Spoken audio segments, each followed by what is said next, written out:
yung boyfriend ng girlfriend ko. Ano, Okay. kakagraduate lang sa PNPA. Balak atang regaluhan ng ano, ng ganito. Bentahan mo. Ikaw na magbenta. Tubuan mo na. Ay sir, ano? Total, di ba sabi ko nga sa'yo, tuturo ko sa'yo yung pag-rest. Oo. Turuan na kita, baka makalimutan natin Opo. eh. Okay. Whenever na tuwing matatapos kang maglaro, ang tendency, di ba, bigla mo na lang tinatabi yung unit. Bawal yun, masama yun. Long nose. Tuwing matatapos ka, pero bago pa yung unit mo, bago mo nakuha. Opo, bago po. Okay, good.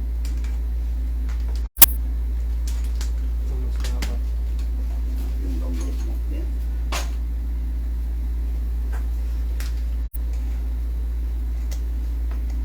Oh. Okay. Sa tuwing matatapos ka, di ba? Nagki-clear ka ng chamber, hindi. Hindi rin po. Hindi rin, masama rin yun. Oo. Ikaw talaga. As in, wala pa talaga mga safety. Sige. Halimbawa, natapos ka maglaro, di ba? Okay. Always remove the magazine. Oo. Huwag mo nga hayaan nakatambay yung magazine dyan, then loaded ng bala. Then, next thing to do is to clear the chamber. Iputok mo ng isang beses. Ito. Okay.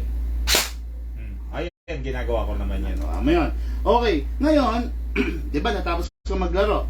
So, ang tendency, itatabi mo agad. Yung spring niyan, normally dapat nakaunat na ganyan. Dahil naglaro ka. Kami dito, ako kasi ang internet namin dito tatlo. May Globe ako, may Converge. Ngayon, yung Converge, nasira naman yung router. Oo. Oo. Yung sa Globe, I don't know, parang ginagawa ata. Yan, meron na. Meron na. Ayun sir, ganito. Yung pagre-rest, di ba, clear the chamber. Yung pagre-rest, yun ang pinaka-importante. Lalagay mo sa rapid fire. Okay. Press mo ng 1 seconds, mga 4 shots. Okay. Then, single. Yun. Yung ganito, yun yung pinaka-simplest way, pinaka-effective way para maituro ko sa iyo yung pagre-rest. Kasi, ako, bilang matagal na akong player, yung tunog pa lang, nahuhuli na ng tenga ko yung lagatak ng spring na nakaunat. Okay. Oo. Sa iyo, mahihirapan ka sa ngayon. Okay. Pero later on, magagamit mo yung unit mo, makakabisado mo yun. Okay po. Yun lang. Clear the chamber, then rapid fire. 1 second, press, then single. Yung unat yun, sir. 100% unat yun. Not 100% na unat, pero at least mga 95. Okay. 95. Kesa itatabi mo siya nung nakapress na ganon, well, eventually, yung unit mo, kung binili mo siya 400 FPS, bigla magdadrop ng 280 yun. Yun lang naman, sir. Tapos yun yung battery, iwas drain. Opo. Ayaw niya talaga yan, ang battery na dead drain. Okay, good day mga Airsoft. Hello sa inyo, good day mga kabigman. Kanina nasa south tayo, nag-rush ako pa uwi, no? Kasi ayaw ko masabay sa traffic. Ngayon, nandito tayo ngayon, no? Kasama ko si Sir Efrain. Tama, sir? Muslim? Hindi naman. Hindi po. Hindi naman. Grabe yung parang mga Greek name eh, no? Gods of all gods. Okay, no? Okay guys, no? Ang unit ng ating bossing, the Glock 17 top of the line series, no? Why top of the line? Kasi compared to the ordinary standard version ng Glock 17, kung makikita nyo siya, optic yung front and rear, plus silver barrel. Ayan, naka silver barrel, plus naka magwell. Napakaganda niyan, di ba? How much daw Glock 49? Walang ganon, boss. Walang ganon. Walang out of this world. Walang Glock 49 na nilabas, no? Okay, plus look at this one, no? May thumb rest kung tawagin, no? Yan, napakasarap, napaka-relax gamitin tong unit na to, no? Okay, ngayon, I just don't know kung parehas tayo ng pagme-maintain ng unit. Pero meron ka naman pistol, wala ka? Meron po. Meron. Okay. So, dito sa Big Man, gamit tayo ng silicone oil para to reduce the wear and tear at saka mapangalagaan natin yung mga o-ring. Okay? Ito. This is the output valve. Slightly, konti lang. Press, then spray. You need to press the the output valve para pumasok yung oil. Pag hindi nyo press, ang tendency, nandyan lang yung oil. Then, sa inlet. Para maiwasan natin yung mga leak. Okay? Then, ito na. Sa unit, number 1 na kailangan sprayan pagdating sa Glock is this part. Okay? Para hindi ka na magasgas. Then, kasa, ilap, hand target. Then, the nozzle. Yan, makikipag natin yan. Okay? Then, tanong ng marami, tuwing kailan ini-sprayan, tuwing kailan magsi-silicone oil. Mag-o-oil ka lang pag napansin mong tuyo na siya. Safe to say na at least once a month. Okay, then sa gas. Anong gamit ng gas, sir? 12 kg? 12? Parang 12 lang. Huwag kang gagamit ng ito, ng 14, ha? Pag sa pistol, wag 14. Ang 14 para sa mga rifle. Okay. Okay? Ngayon, lagay tayo ng gas. Upside down, then press down. Okay, one canister is good for 30 to 35 full rounds of magazine. Ganun siya katipid. Itong mga, lalo na yung mga Taiwan unit guys, huwag kayong mag-alala.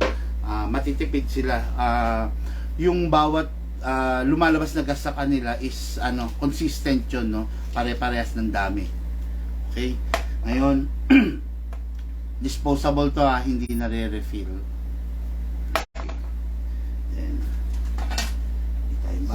Bala, babato, all the way. Ingatan na bitawan kasi pwede mabasag to. Okay? Baba, para safe, lagay yung right thumb dito. Para pag nabitawan, may sasalo. Okay, then reloader.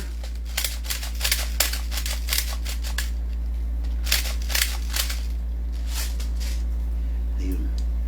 Okay, pero mas maganda sana kung walang bungi. So, ang gawin natin, kalug-kalugin natin.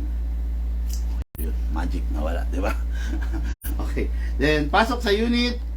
Malakas, kasa. Ready to fire. Dalasara. Tapit ko na lang. Nahiya ka pa. Baka hindi tamaan no? Okay? Yun.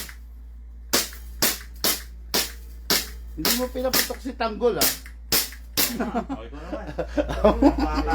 Nahiya pa si Tanggol. Ay, wala nang hangin, sir. Sorry. Inabutan tayo ng pagkaubos. Sandali. Sir, pansinin mo malamig. Di ba? Opo. Kasi, yung sinasabi ko sa iyo, yung activities ng air sa loob, masyadong mabilis, kaya lumalamig. Opo. Pag ganyan, hawak-hawakan mo lang para... Painitin lang. Painitin mo lang. Kasi pero... Alam mo na ba na ang airsoft medyo weak pag ganitong malamig, pag aircon? Pero pag nasa outdoor ka, di ba, maano siya, Opo. malakas yung bawat putok niya, di ba? Sige sir, ubusin mo yung bala. Pasok, then kasa. Okay, firing. Okay, open bolt, indication wala ng bala, yan. Okay. Isa pa, no, marami akong pinuntahan kanina na ka-airsoft na pag nag-open bolt, ginagawa nila is nire-release agad to. Masama yun. Kasi pag napindot mo to, yun, nape-persa yung baril mo. Ang pinaka-proper way, pag wala na bala nag-open bolt, release the magazine agad. Then, release the slide. Then, rest. Yun, no? Tapos, I don't know, sir, kung paano ka nasanay sa magazine mo, pero kami, ako, based on my own experience, pinaka-effective, 1 day, 2 days, 3 days, up to 5 days na pwede mong i-stack dyan yung hangin. Pero more than weeks or months, kailangan, bago mo itabi, wala siyang hangin. Para yung valve, yung mga o-ring, hindi ma-stress. Okay? Press lang to para sumingaw. Dami.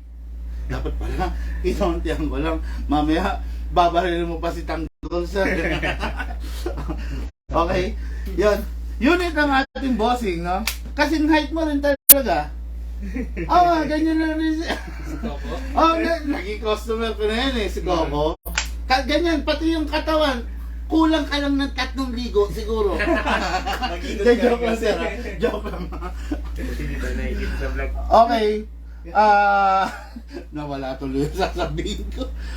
Okay guys, unit ang ating boss. No? Napakaganda yung G70 na 4 top of the line series. Napakalupit. Ayun. Tapos, wala naman na. Okay. Guys, thank you and have a blessed day. Pagod ako. Pahinga lang ng konti din. Tomorrow, live ulit tayo. Okay? Thank you po. Have a blessed day.